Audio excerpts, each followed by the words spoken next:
Imagine getting paid just for sharing your thoughts on products and services you use every day. With Survey Junkie, it's that simple. Click on the link in the video description to discover how you can start earning today by taking surveys. Almost 2 million Australians could have been exposed to cancer-causing chemicals detected in their tap water, a major investigation has uncovered. It comes amid growing fears about the long-term impact of so-called forever chemicals which can linger for a lifetime in the human body.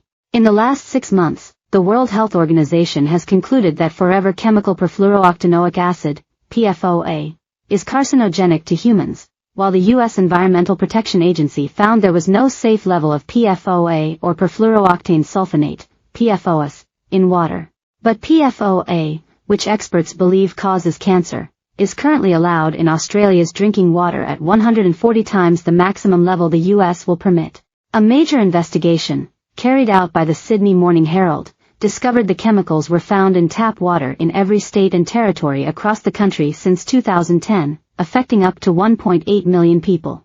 The investigation, which analyzed the latest publicly available data from 2011 and more recent surveys, found the chemicals were detected in the tap water in the Sydney suburbs of North Richmond, Quakers Hill, Liverpool, Blacktown, Emu Plains and Campbelltown.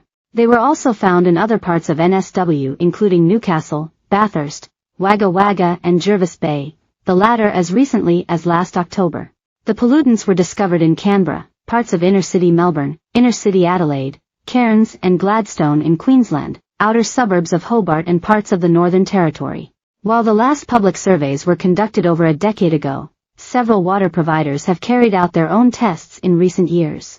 Alarmingly, these surveys found that the chemicals are still present in some of the same locations, sometimes at even higher concentrations. One of the most worrying readings came in 2020 at the popular tourist destination Norfolk Island, 1,600 kilometers northeast of Sydney, where chemicals were discovered at 635 times Australia's safe limit and thousands of times the US enforceable limit. The now decommissioned water bore where the pollutants were found supplied the hospital, fire station and public toilets. Other concerning readings where water supplies were subsequently decommissioned were the Queensland towns of Ayr, Bundaberg and McNaid. In the US, the maximum limits of PFOA and PFOS in drinking water is 4 parts per trillion, whereas in Australia guidelines allow for 560 parts per trillion of PFOA and 70 parts per trillion of PFOS. All 23 affected Australian drinking water providers told the Sydney Morning Herald that their water is safe because levels detected fall within Australia's drinking water guidelines. But Dr. Nicholas Chartres, a senior research fellow from the University of Sydney's Faculty of Medicine and Health, said people in Australia were just as much at risk as those in the US. We're no different, physiologically, Dr. Chartres told the paper. We should have the concern we're potentially getting exposed to those health effects. Dr. Chartres called on the Australian government to bring the country in line with the US's new regulations. Meanwhile, Dr. Marianne Lloyd-Smith, a toxic chemicals campaigner who has served on United Nations expert committees, slammed Australia's forever chemical limits as a national disgrace. Anthony Amos, from Friends of the Earth, has been analyzing the spread of forever chemicals for years.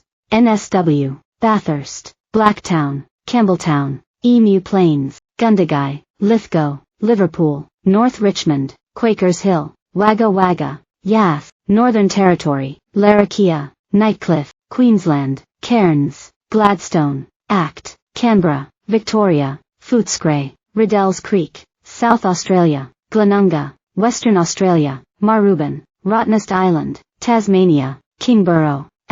None of these areas exceed the current permitted levels of the Australia's drinking water guidelines. Some of the communities would have been drinking PFAS at dangerous levels for years, and possibly decades, Mr. Amos said.